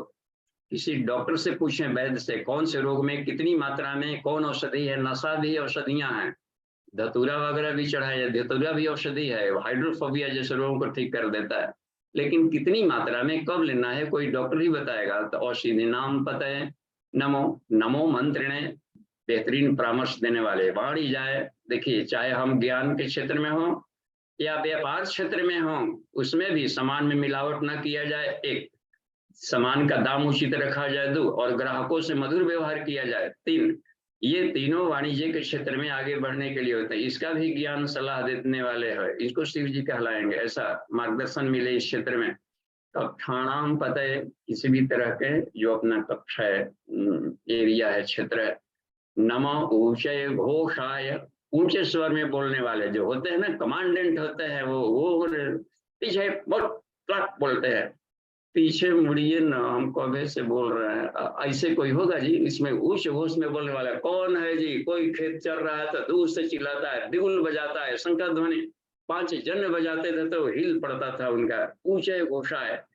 अब क्रंदयते, और उसमें होता है बहादुरों को रुलाने वाले। पतिनाम पतये नमः, पतिनाम, देखते इसमें ना, यहाँ पर पैदल तत्व संयुक्त है, पतिनाम पतये नमः। जो पैदल यात्री है, विभिन्न तरह के होते हैं उसमें, आपके फौज में शामिल लोग, इन सब की रक्षा करने वाली जो बात बनते हैं। तो अपने यहाँ भी होता है कि कहीं कहीं पर पैदल जर्नी, कहीं ये जर्नी, कहीं भीतर की जर्नी, कहीं स्लो मोशन में, कहीं छलांग लगा करके जर्नी करनी पड़ती है प्राणी के नजदीक के साधक को। नमः कृत्सन्नायता, जिसमें धावते, देखिए कृत्सन इसमें होता है जो पूर्णता के प्राप्ति में साधक चल रहे हैं, इसको कृत्सन आयतया बोलते हैं। उसको धावते, इनकी रक्षा करने के लिए बराबर तत्पर रहते हैं। देखते हैं ना, धनु तैयार शत्रु पर चढ़ाई करने, हमारी रक्षा। हमारी रक्षा क्यों? सबकी रक्षा क्यों नहीं? हमारी रक्षा का मतलब होता है वैसे साधक जो पूर्णता की प्राप्ति में आगे बढ़ रहे हैं, लास्ट गोल प्राप्त करने के लिए, जीवन का लक्ष्य पाने के लिए, किस लिए हम जन्म लिया है, क्या करना है, मरने के बाद कहाँ जाना है। सत्वानाम पते, देखते हैं इसमें ना, सत्य सात्विक गुणों वाले इनको के पते। नमो नमो सहमानाय, देखिए बल जिसमें होता है पुरुषार्थी, व्याधिनाम आद्याधीनाम पतये नमः, वैरियों के विनाशक। नमो निषंगिणे ककुभाय, सेना नाम, चोरों के लिए भी कर रहा है, विभिन्न तरीके से लूटपाट जो मचाते हैं, इन सबको कंट्रोल हम भी न वैसा करें और करने वालों को प्रोत्साहन न दे, बढ़ने न दे। नमो नमो निशेरवे परिचाराय, अरण्यानाम पतये नमः, रात्रि इसमें होता है, चेरवे उपद्रव, वनों के पालक इसमें होता है, नियंत्रण करता रुद्रदेव को नमस्कार। ये है परिचराय कहते हैं, वो भी परिचर में होता है। सेवकों को भी लिए परिचर शब्द आता है, और परिचराय जो दंड देते हैं उनको लिए भी शब्द आ जाता है। 21वां है, 22वां है, नमो वंचते परिवंचते, छल कपट से लूटपाट मचाने वाले, स्थायु नाम पते नमः, गुप्तचरों की भी रक्षा करते हैं। ये नमो नमा निषंगिड़ा, देखिए सीआईडी डिपार्टमेंट को भी कितने खतरे मोलने पड़ते हैं राष्ट्र की रक्षा करने के लिए, इन सबको संरक्षण देता है महाकाल से। निषंगिड़ा ईश्वमित तस्कारा नाम पते, और जो स्मगलर्स हैं, तस्कर, इनको भी, इनकी दाल न गले, राष्ट्र में से लोग न रहे पाते। ये नमो कहाँ से हीरोइन कहाँ लेकर किसी राष्ट्र को बर्बाद करना है, सब देखिए कितने सब घातक होते हैं, इनकी दाल न गले। श्रीकारिभ्यो जी, हाँ श्रीकारिभ्यो माने ऐसे लोग जो कि सज्जनों को परेशान करते चलते हैं। हर कोई अपने से कमजोर को तंग करता है। रावण की हिम्मत नहीं थी कि अपने से बड़ों के इसमें जाकर के युद्ध करने में पस्त हो गए। संतों को, ऋषियों को, देखें आखिर परित्राण है साधु ना माया, इसका मतलब है कोई ना कोई साधुओं को परेशान कर रहा होगा। इनको कहता है उनको मारने की हिंसा रखने वाले। श्री का इभ्यो जिघा, देखिए श्रद्धयो मुष्णता मानी भी चोरी करने वाले को। नमो नमो समी, देख नमो असीमद भयो, असीमद, असी कहते हैं तलवार को, नमो असीमद भयो, रात्रि को तलवार लेकर घूमने वाले। नक्तचर, नक्तचर कहते हैं रात्रि को, देखिए सब कोई सो रहा है, अभी जरा लूटने पाटने के लिए हथियार लेकर रात में घूम रहा है। नक्तिचरद भयो विक्रीमतानाम पतये नमः, और लास्ट हम देख लेते हैं, एक पढ़ ही लिया जाए और 1 मिनट है तो देख ले 5 भाग। नमो उष्णिष्णो गिरिचराय, उष्णिष्णो माने पगड़ी, पगड़ी धारण करके पर्वत पर चलने वाले। अब पगड़ी का एक रस्म होता है, पगड़ी, पगड़ी संस्कार, रस्म धारण। पगड़ी का मतलब होता है शान से घर का मालिक, गार्जियन, पूरे पर्वतों का मालिक। पगड़ी पहनकर तुम पगड़ी पहन रहे, माने लगे कि नेट आ रहा है, वो आ रहा है। पगड़ी शब्द का मतलब होता है हेड से मतलब होता है। गिरिचराय कुलंचानाम पतये नमः, ये सब होता है बल, बलाद्रवहरण करने वाला।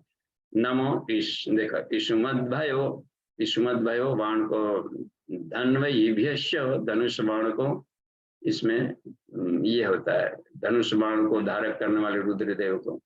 नमो आतन्वायिन्यभ्य प्रतिदधानेभ्यश्च, प्रहार करता है उसके उल्टे में, उसको दुष्टों पर दमन के लिए उसको विपरीत प्रहार करने वाले, सज्जनों के रक्षक और दुश्मनों के दुश्मन। ये बहुत कमाल की बात है। नमो नमो आयत श्रद्धयो अस्य भयश्च वो नमो, हे बाण प्रहार आपको नमन है। तो ये हम लोगों का आज का सत्र खत्म होता है यहाँ पर। और अंकुर जी नमन देखिए, बाकी जो शेष समय बचा है उसमें हम लोग प्रवेश करें। नेक्स्ट सेशन में फिर हम लोग आएंगे नेक्स्ट स्लॉट के लिए। जी प्रणाम। और सत्रों में अब हम लोग इसको अष्टौ ठीक है, धन्यवाद। और चैटिंग में आप हैंड रेज कर सकते हैं। बड़ा अभी कितना अच्छा संयोग से मिल गया हम लोग का भी रुद्र का, और चल भी रहा है पूजा इन दिनों शिव की, तो कितना बढ़िया। श्रावणी पर्व में ये सब सत्र भी मिल गया, और ये पढ़ना था, तो प्राण की साधना करनी। तो हैंड रेज है, चैटिंग में कुछ है क्या प्रश्न? एक एक नंबर दिख रहा है हमको जी। कि इस समय आई फ्लू बहुत फैल रहा है, उसका क्या कारण और निदान है? हाँ, क्या है देखें, हम भी आई रही थे। इस समय आई फ्लू जो फैल रहा है, उसका क्या कारण है और क्या निदान हो सकता है? हाँ देखिए, कारण जितने भी शिव जी के नंदीगण कहलाते हैं, ये होते हैं ना शिव जी के, जो कि भी कीटाणु वगैरह सब है यहाँ पर। तो जब कणकण ईश्वर है तो उनके नंदीगण है, तो हम अपने अब जिससे दुश्मन है वो भी अपने तरह से प्रहार कर सकता है, या तरह तरह के प्राकृतिक प्रकोप होते जा रहे हैं इन दिनों। देखने को लगता है कि पूरी पृथ्वी, आधी पृथ्वी बाढ़ में इन दिनों दह रही है। तो इसका मतलब है जो दैवी प्रकोप होते हैं तब, जबकि मनुष्य अपने आचार संहिता का उल्लंघन करते हैं, तो और भी आता है तो अच्छा है।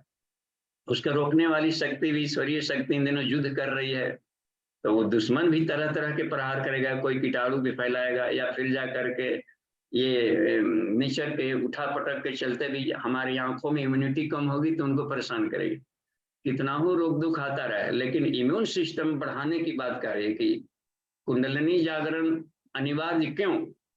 ये जो विशेषांक है पूज्य गुरुदेव का, जनवरी 87 कुंडलिनी जागरण विशेषांक क्यों अभी जरूरी हो गया है? क्योंकि हाईली इम्यूनिटी की जरूरत है अभी। तरह तरह के रोग आएंगे, तरह तरह कोरोना कुछ पता नहीं चल रहा था कि कहाँ से एक नया आ गया, उसका अंडा बच्चा ये सब।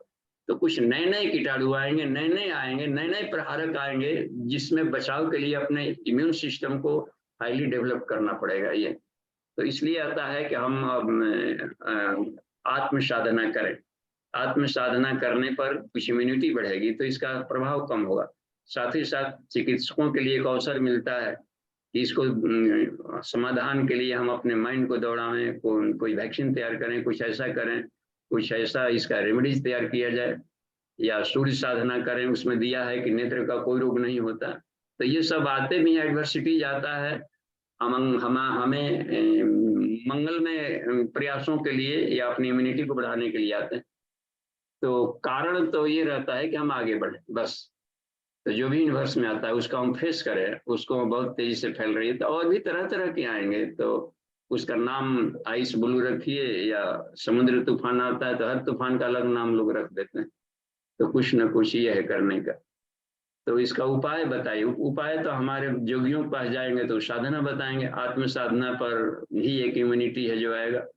और तत्काल उपाय तो अपने अच्छे चिकित्सक के पास जाना होगा, क्योंकि हम तो मेडिकल साइंस हमारा सब्जेक्ट है नहीं। तो हम में भी आएगा तो अचानक मेडिकल अच्छे चिकित्सक से सलाह लेंगे।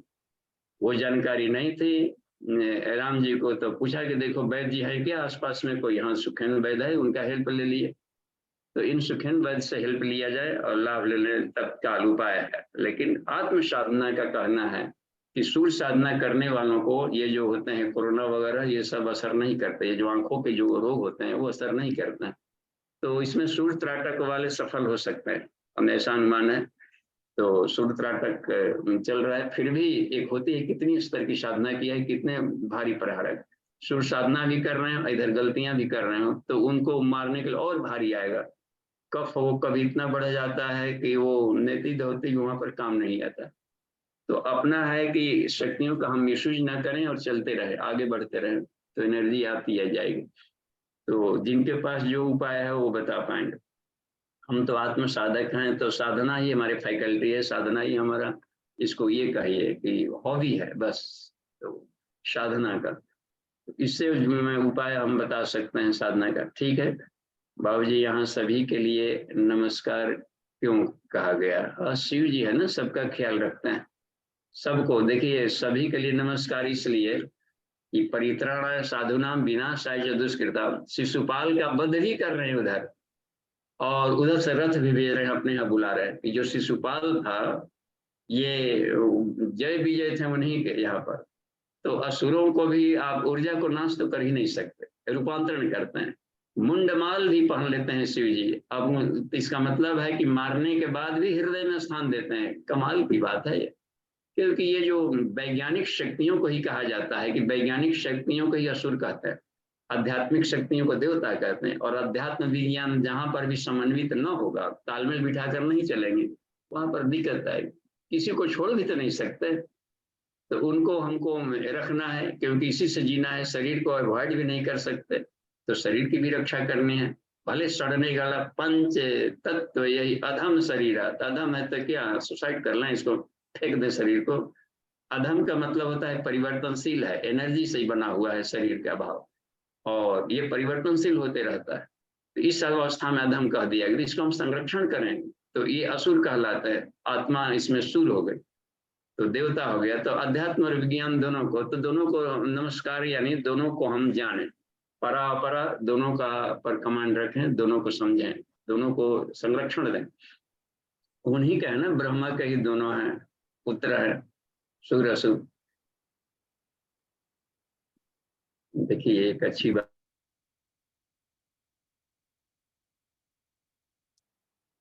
जी आदित्य जी हाँ, क्वेश्चन पूछिए। इसमें परंतु देखिए यहाँ पर क्या है, यहाँ तो चोर कपटी सभी के लिए कहा है जी। तो यहाँ पर नमस्कार इसलिए कहा है कि आप चोर कपटियों को दाल नहीं गलने देते।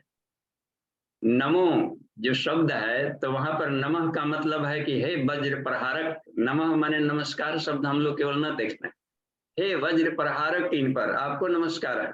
कुछ साइलेंट वर्ड भी रहता है। नमः माने केवल माफ करने वाले नहीं, आपको नमस्कार है कि उसको, उसके माथा को, खोपड़ी को झुका दिया, अखड़ के चल रहा था, एक मारे घन की तरह ऐसे लटक के चलने लगा, वो सब लंपट खत्म।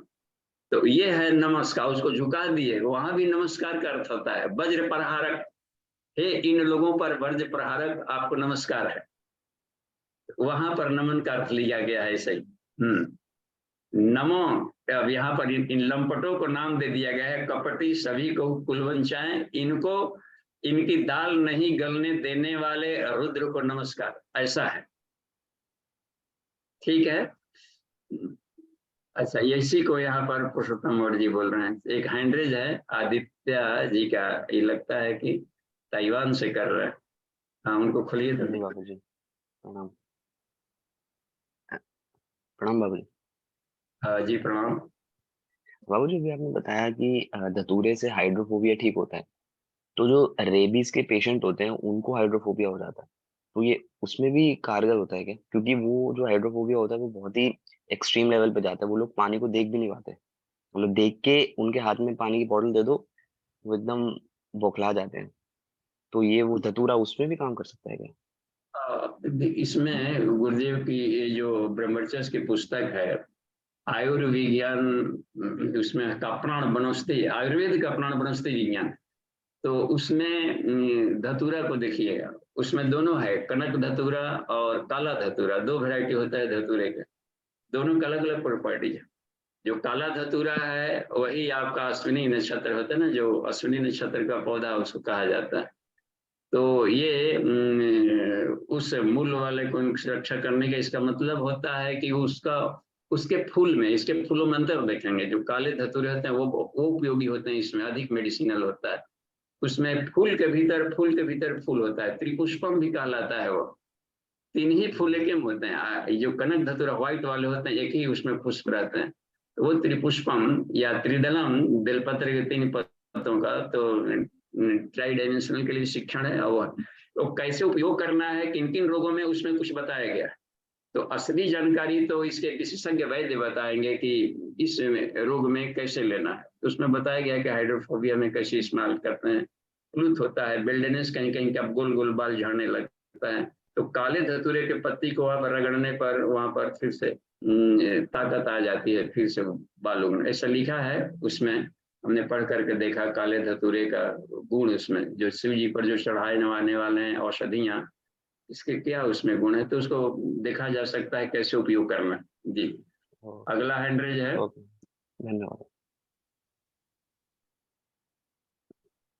राजेंद्र थापा जी, नेपाल से। जी। जी बाबूजी प्रणाम। जी प्रणाम। बाबूजी, ये हाँ जी। का विभिन्न रूप होता है। इसी तरह नेपाल में पशुपतिनाथ, मुक्तिनाथ, मछिन्द्रनाथ और कई नाथ है अभी नेपाल में। स्पेशली वो पशुपतिनाथ का तो बहुत चर्चा है। इससे क्या हम लोग का आवास होता है? ये क्यों पशु लोग के लिए हमको क्यों कैसे इम्पोर्टेंट होता है? इसका फुल मीनिंग क्या है पशुपतिनाथ का? देखिए इसमें ठीक है, मैंने ये भी एक अच्छा है सोचने की शैली।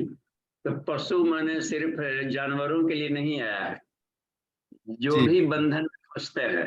तो हम मनुष्यों के लिए भी पशु शब्द आता है। Man is a social animal लिखते हैं ना जी, हम्म। तो वहाँ एनिमल का है लिख दिया, नहीं आज जानवर है आदमी, तो एनिमल वहां पर। तो अच्छा, हम लोग चूंकि फंस जाते हैं रूप रस गंध शब्द स्पर्श इन विषयों में, हम लोग फंस जाते हैं उलझ करके। तो किसी खास मान्यताओं में फंस जाते हैं, अहंकार में फंस गए, किसी विचारों में फंस गए, या पदार्थों के आकर्षण में फंस गए। तो जो फंसता है, जो बंध गया, तो जानवर है। जी जी जी बाबू जी, जी सही सही। तो इन सबको ज्ञान देते हैं, और शिव कहते हैं ज्ञान को। होता है ना अभा मंडल, तन में मन शिव संकल्पमस्तु। जी जी एक बाबू। ऐसा मेंटल ऑरा हो कि हम बंधन में ना आवे। संसार में तो जीना ही है, आनंद लेने के लिए बना है, लेकिन अब फंसे मत। तो यदि फंस गए, बंध गए खूंटा में कहीं, तो जानवर कहलाएंगे। तो पशुपति का दर्शन करने से ऐसा इंद्रिय ज्ञानेंद्रिय का जो लोभ है, मोह है, उससे हम मुक्त हो जाते हैं बाबूजी। इसके बंधनों से मुक्त हो जाएंगे। जी जी बाबू। हाँ, कितने बड़े है पशुपतिनाथ। कैसी पाशुपात ब्रह्मास्त्र होता है एक, पशुपति अस्त्र। ब्रह्मास्त्र अस्त्र का सब है। उनके त्रिशूल को कोई वेग को नहीं रोक सकता। इतनी कमाल की बात है, जिस पर जाए। तीनों का वैसे ही है, सुदर्शन चक्र हो तो ब्रह्मास्त्र हो ब्रह्मा का, या इनका पाशुपति अस्त्र होता है, त्रिशूल हो, त्रिशूल निर्मूलनम शूलपाणी। जी तो बाबू। अस्त्र वाण थी, प्राण को ही अस्त्र कहा गया है। आत्मा तो हो गया रथी, शरीर हो गया रथ, और प्राण क्या है? प्राण को ही हथियार कहा जाता है। आर्म्स है, फेंक कर मारे तो, या रक्षा करे जैसे करे। अस्त्र शस्त्र प्राण ही है। प्राणी की एनर्जी से रक्षा होगी हमारी। 10 प्राण है वैरायटी का, यही रक्षा करते हैं। तो भीतर में प्राण की साधना करनी होगी। तो प्राण की साधना शिव जी की साधना है। जी बाबू जी, जी जी। सब सब गायत्री साधक पशुपति आना चाहिए। हाँ, अब उसी स्थान पर जाएं, या शिव जी को भीतर खोज लें, काहे का शरीर के भीतर में पशुपतिनाथ है। जी जी जीव शिव, शिव जीव, जीव आत्मा ही शिव जी है।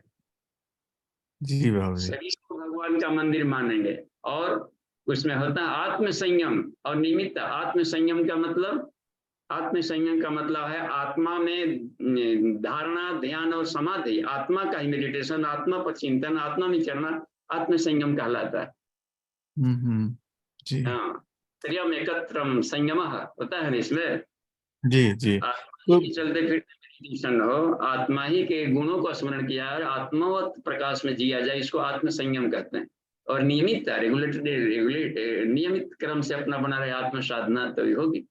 तो बाबूजी, त्रयंबकम यजामहे सुगंधिम पुष्टिवर्धनम उर्वारुकमिव बंधनन मृत्योर्मोक्षेमा मृतात। इससे क्या आत्मा का रक्षा हो जाता है और शरीर और आत्मा का वो लिंक क्या हो जाता है उसमें? बिल्कुल। मृत्यु में नारकीय जीवन से हमें हटाना है। इसमें मृत्यु मुख्य महामृता, आत्मिक गुणों का नहीं, आत्मा का अमृत को प्राप्त कराने कहने का मतलब होता है केवल सांसारिक बंधनों का जो मकर जाल है, इस टहनियों को हमें काटें। मृत्यु में नारकीय जीवन से मुक्त करने का है, मृत्यु मुक्षीय। जी बाबू। मृत्यु तो पदार्थ का ही ना होगा जी, बॉडी का होगा, आत्मा का नहीं। तो आत्म स्थिति में हमको ले जाए, कहने का मतलब यह। जी बाबू जी जी। धन्यवाद बाबू जी। ठीक है, धन्यवाद। और देखो, और हैंडरेज है, प्रज्ञा केवल लिखा हुआ है। ये अंकुश देखे तो ये किनका है? चलिए खोले जी और प्रज्ञा अपने जी। भी परिचय दे ले, कहाँ से बोल। हैंडरेज हाँ देखिए यहाँ पर नितिन जी किनका है, नितिन टू एवरीवन, एक चैटिंग में नितिन जी का प्रश्न है। सृष्टि में सब कुछ प्राण ही है, तो शिव के रुद्र रूप को ही प्राण क्यों कहा गया है? यानी कि ये देखिए, ये प्राण को अच्छा है प्रश्न, प्राण को रुद्र क्यों कहा गया? तो प्राण रुलाता भी है,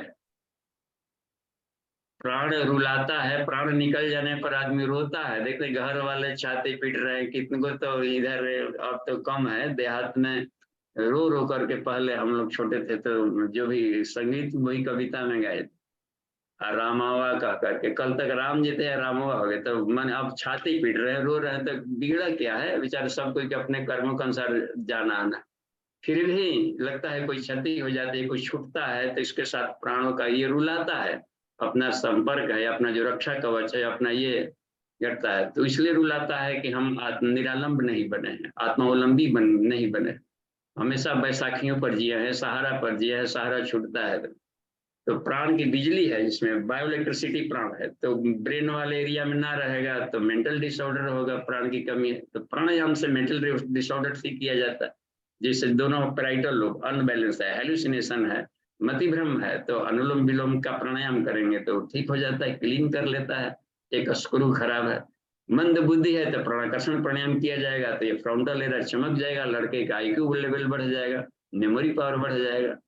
तो रुलाता है, जीवन भर रोएगा आदमी, मंद बुद्धि वाला रोते रहेगा, दूसरे को ही परेशान करेगा, तो इसलिए एक नाम इसका रुद्र पड़ गया। कहीं से भी आकर थैलमस पार्ट में कचड़ा है तो एग्रेसिव स्वभाव का, वो भी एक मेंटल डिसऑर्डर है। डिप्रेशन में चला गया, हाइपोथैलेमस में कचड़ा, वो भी स्वभाव है।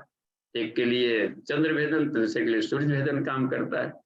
तो यही प्राणायाम है, प्राणायाम यानी रुद्र प्राण, तो प्राणों के द्वारा इन कचड़ों को हटावे। यदि कचड़ा नहीं हटा, डार्कनेस है, तो प्राण ही रुलाता है, प्राण की कमी से रोएंगे, अधिकता है तो कल्याण हो गया उसमें, ये रह गया। तो एक नाम रुद्र कह दिया गया है इसका, बस रोदन प्रक्रिया करने वाले का, या फिर रौद्रता को लेकर के भी रुद्र कहा गया, उसके भयानक प्रहार होते हैं। तो दोनों तरीके से प्राण की नेचर, इसलिए नाम अलग अलग हो गया। प्राण से कल्याण होता है तो एक नाम शिव है, प्राण से प्रहारक भी होता है, दुश्मनों को भी रुलाएगा, या फिर जाकर कम है तो अपने को ही रुलाता है, प्राण साधन।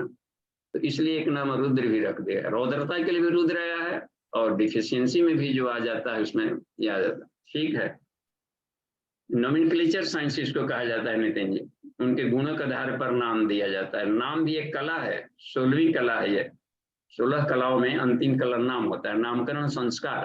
तो नामकरण संस्कार करना है तो अब उसका गुणबोधक कोई नाम रख दिया जाता है कि ऐसा लड़का बने, वैसा बने, किसी महापुरुष का कोई अच्छे सार्थक अर्थ वाला। इनका हैंडल है तो उनको ओपन किया जाए। एक जी प्रज्ञा जी, आप अनम्यूट होइए। प्रणाम बाबूजी। हाँ जी प्रणाम, लगता है कि विष्णु जी का आ गया, चलिए ठीक है, धन्यवाद। हाँ बाबूजी, ब्रह्मा विष्णु और शिव ये इस लोक तक भी कहते हैं कि पुनरावर्तते है, और उपनिषद के ही अध्ययन में ब्रह्मवाची अर्थों में भी हम इनको लेते हैं। तो ये ब्रह्म कब है बाबूजी, और पुनरावर्तते वाली स्थिति कब होती है? हाँ, जहां पर इनको जीव संज्ञक हो जाएंगे, ब्रह्मा अपने आप को ब्रह्मा मानने लगेंगे तो वो पुनरावर्तते हो जाएगा। और यदि अपने को ब्रह्मांशी हम ब्रह्मा तो मुक्त वाली अवस्था में रहेंगे, तो दोनों होता है ना इसमें। जी जी। तो हाँ, कि हम केवल ब्रह्मा ही नहीं है, हमारा एक फैकल्टी है, ईश्वर के द्वारा शक्ति से हम ब्रह्मा बने हैं, इसलिए देखते हैं मेडिटेशन करते हैं, ब्रह्मा भी ध्यान कर रहे हैं, शिव जी भी ध्यान मगन है। इसका मतलब है कोई उससे भी सुप्रियर सत्ता है जिसका मेडिटेशन कर रहा है अपने स्थिति में रहने के लिए। तो मृत्यु के भय से ये सब लोग अपना डर रहे कर रहे हैं, सब अपना मेडिटेशन कर रहा है सब। तो इसको जीव कहा गया है, ब्रह्मा विष्णु महेश जी जो भी नाम दे दिया गया, इसका मतलब है कि परिभाषाओं में बांधा गया। और शिवोहम जो शब्द आता है तो उसके ब्रह्मवाची शब्द के अर्थ में वहां शिवोहम रखा गया, शिवोहम शिवोहम, तो वहां पर विशुद्ध आत्मा के लिए आ गया है। और शिव लोक तक ही गए, लौट करके आ गए, तो यहाँ पर जीवात्मा के लिए आया है। मतलब जब तो तक साधन बाउंड्री है पुरुष- बाबूजी, जब तक हाँ बाउंड्री है तब तक पुनरावर्तते। हाँ, पुनरावर्तन है, एक भी कोष है तो आनंदमय कोष भी है, तो इसका मतलब है कि विषयानंद में फंसा है, तो विषयानंद का सुख लेने आएगा। जी जी जी आनंदमय स्पष्ट है। कोष का छिलका हटाना, इसके यानी आनंदमय कोष का पॉल्यूशन होता है विषयानंद, वो भी आनंद दे रहा है, जी जी लेकिन विष्णु हमें मार डालने वाला आनंद दे रहा है, हमारे खून को चूस रहा है, पता नहीं है कि नशा हम खा रहे हैं कि नशा हमें खा रहा है। बिल्कुल बाबूजी, प्रणाम बाबूजी। जी प्रणाम। चलिए देखते हैं, तो सृष्टि में सब कुछ प्राणी है, तो शिव के रुद्र रूप को चलिए भी हो गया, और प्रज्ञा भी की। तो चलिए नितिन जी आइए, अथी ओपन करके बोल सकते हैं कि इसमें कहीं क्रॉस क्वेश्चन है तो। जी जी बाबूजी, जैसे जो है ये तो शिव के रुद्र रूप हो गए, तो ऐसे जो है ब्रह्मा का भी जो है कोई रूप होगा, या फिर जो है विष्णु का भी रूप होगा, तो उन्हें क्या प्राण नहीं कह सकते उन्हें फिर? वो भी प्राण है, वो ज्ञान वाला प्राण है, एगो शक्ति वाला प्राण है, एगो धन वाला प्राण है, समृद्धि। समृद्धि भी प्रणाम है, तृप्ति, तुष्टि, शांति, ये सब बड़ी अद्भुत धन है, विद्या सर्वोपरि धन है। सुदर्शन, द ग्रेट फिलोसफी, उसका यूज हम लोग करते हैं हटाने के लिए, तो ये भी होता है। ब्रह्म ज्ञान, तो ब्रह्माग्नि, आत्माग्नि, सब होता है ना, सिर्फ धन की लक्ष्मी पूजन की जा रही, तो समृद्धि को कहा जाता है, ऐश्वर्य शब्द आ जाता है, हे ऐश्वर्य शक्ति आती है प्राण का, तो ये भी प्राण का ही रूप है, तीनों प्राण का रूप है, धन के रूप में भी, और ज्ञान के रूप में, और शक्ति के रूप में, तो प्राण के तीनों रूप हो गए। रुद्र वै विष्णु, देखिए अथर्व शिरोपनिषद में है, रुद्र वै विष्णु, जिसमें विष्णु ही रुद्र है, रुद्र ही विष्णु है, रुद्र ही ब्रह्मा है, रुद्र ही यानी प्राण ही ब्रह्मा है, प्राण ही ये सब है, प्राण ही सब कुछ है, गायत्री वाइदम सर्वम, बस छांदोग्य ने कह दिया, गायत्री वाइदम सर्वम, जो कुछ भी हम देख रहे हैं सब प्राण का रूपांतरण है, प्राण के ये बाई प्रोडक्ट है सब। जी जी जी, ठीक है बाबूजी, धन्यवाद। ठीक है, तो ये रुद्राष्टकम का तो नेक्स्ट भी अपने तरफ से पढ़ लेंगे हम लोग, क्योंकि अगला ले लेंगे 11-22, फिर थर्ड वाले में 33 तक के मंत्रों को हम लोग लेंगे, तो तीसरे सत्र में भी रहेगा। रुद्राष्टकम के लिए सभी को प्रणाम, शांति पाठ करते हैं। ओम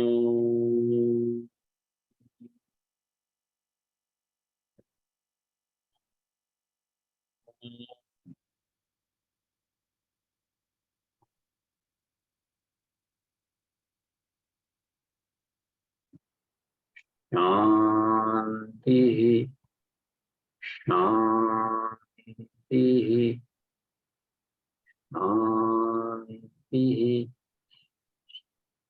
शांति।